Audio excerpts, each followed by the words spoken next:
Subhanallah walhamdulillah wa la ilaha illallah. Subhanallah walhamdulillah wa la ilaha illallah. Subhanallah walhamdulillah wa la ilaha illallah. And this is the 14-year-old, he got forced to do it. But now the point I'm saying is this, brothers, in order to commit a haram act like this, it only takes less than half a second. The decision to do it, half a second. One of my kids, 18-year-old kid, he lost from 18 to 21, he's in prison. He lost the best years of his life. Why? Because a group of guys, let's go, he went with his so-called gang. And I've got to say, Muslims aren't in a gang. I'm going to explain something to you, a very important. We are not gangs. We are an ummah. We are ikhwan. We are brothers. We are not a gang.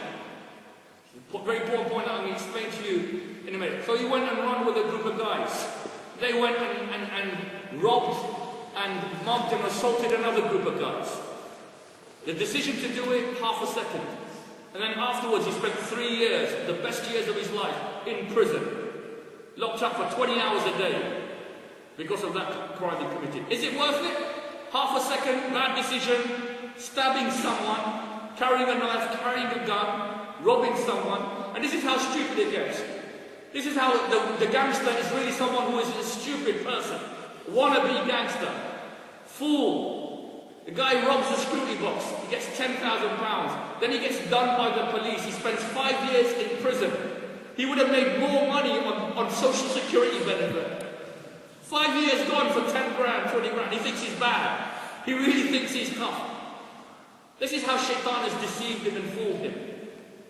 And this is the challenge, brothers. As I said, these are the weapons of shaitan. We've got our deen on this side. And we have to be the dua to the carriers of that deen. The one on the street, connecting with our young people, calling them away from this fahisha wal munkar, this indecency, this opposition to Allah. And if we're not going to do that, then shaitan's going to win the battle. And shaitan, brothers, by the way, is already winning the battle. Our shabab, our youth.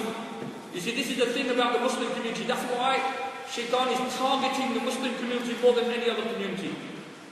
We have 50% of our young people are under the age of 20. 1/3 of our community under the age of 16. So we're a very young community. We have a new generation, 3rd, 4th generation of Muslims who are growing up in this country. They have an identity conflict. They don't know who they are, what they are, where they're going, what their purpose is in society. Why? Because the role models are not there connecting with them at the moment. And if they lose their way, then this is what shaitan is trying to do. He wants you to take you away from the Sirat al-Mustaqim. He wants you to put upon his path of promoting that fahisha, the grand theft auto fahisha. That's what he wants you to do. And this is the thing, psychologically, brothers, this is what the impact it has. You play a game like grand theft auto, it is affecting your psychology, it is affecting your heart. And you're going out onto the street using that vile language. And another game that you should not have in your homes, Saints Row. It's called Saints Row, isn't it? It's the same, the copy of grand theft auto. That all you're going, and it's even worse. Because they realize, and brothers, this is the thing, Grand Theft Auto is the biggest selling game in the world. That's how sad that is. Is shaitan winning? Is shaitan winning? Unfortunately, shaitan is winning. Because, you know, if people are saying this is the biggest selling game, and then they bring that Saints Row, which is worse than that, because they say this will sell, because people want to they want to go even worse in terms of pimping and jacking and stealing and robbing. So this is the society. It affects your mind. As this young brother was saying to me, who was watching this pornography on his laptop, he said, it messed up with my mind. It completely confused my mind. And when I was going out onto the street, I started behaving like the pornography. Behaving with that. In the same way when you're playing a game like Grand Theft Auto. And we're not just playing this, brothers, we're giving this to kids, 9, 10, 11-year-olds. They're playing this game and they're going around, and that's why every other word and every sentence has got that MF word in it.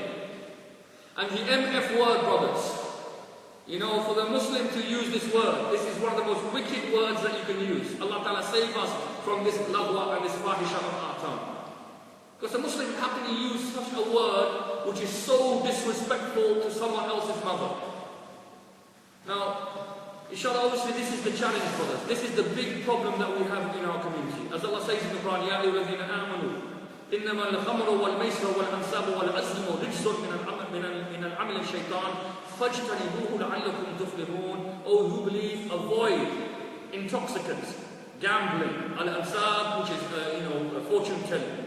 These are the abominations of shaitan. These are the wickedness of shaitan. And Allah says, avoid them. فَاجْتَنِبُوهُ لَعَلَّكُمْ تُفْلِحُونَ. Avoid them so that you become successful. So we have to, in terms of our challenge, brothers, the battle that we have is to pull our youth away from all of this kind of indecency that we have in this society. Social media. Social media is now the big thing, YouTube, Facebook, and all of these other, Twitter. And so, yes, there is a role that this can be used for in terms of good. So we can use this to promote the deen, to make da'wah, to educate people. But the reality, as the brothers have been telling me, no. Facebook now is where the young boys and the young Muslim girls are hooking up, boyfriend and girlfriend, having relationships, okay, organizing parties where they're drinking alcohol, smoking drugs, and then they're going and hooking up in these parties. And this is happening now right under our noses. And many of the people, they're competing. So, brothers, what was hidden before, what the people had some shame about before, now is completely open. This gangster lifestyle of selling drugs, earning haram money, and then feeding yourself with that money, your children with that money, and the community with that money. Some people think you can do it in Islam. Some people say, oh, you can sell drugs to kuffar. We're not selling them to Muslims. We can do this. Because we're only selling them to kuffar. And then I'll give some to the masjid. And so I'm doing some good deeds. No, nothing in Islam justifies haram. No justification for the selling of drugs, the drinking of any of these actions in this society. We are not people who have this corruption called Dar al-Harb. In London, some brothers, they think, oh, we're in the land of jihad, I'm a mujahid, so I can go rob and steal kuffar for Islam. No, this is abomination, this is complete distortion of Islam. And we say this is not done in the name of Islam. Those guys out there who think, and I've seen them in prison, some of the biggest drug dealers. At the same time, they go to the masjid and pray 5 times a day. And they justify how? They say, we're selling to kuffar.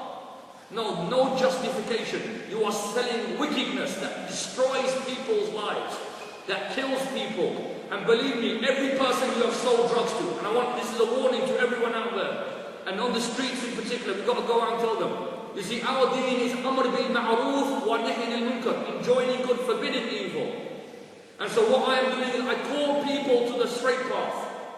This is my role, to call them to the haqq, to call them to the truth, to call them to goodness, to a decent lifestyle. Look at that, how decent the Muslim who is upon this. We don't drink, we don't take drugs, we don't go out with women, we don't go and fornicate with anyone, we just stay true to our wives, we preserve our chastity, we control our tongues, we give charity, we look after our community, we go to the masjid and pray 5 times a day. What decent people, man, subhanAllah. If we were to do this as a community, surely the non-Muslims immediately say, these are people worthy of our respect. But then we have our kids who are wannabe gangsters on the street, who are out there, and the people see them and they think this is Islam. That Islam is selling drugs and pimping women and grooming girls and going out with 12 or 13-year-old girls. And this is a wicked person, brother, who goes up to a 13 or 14-year-old girl and he says, hey, here's a mobile phone. Of course she's going to want it.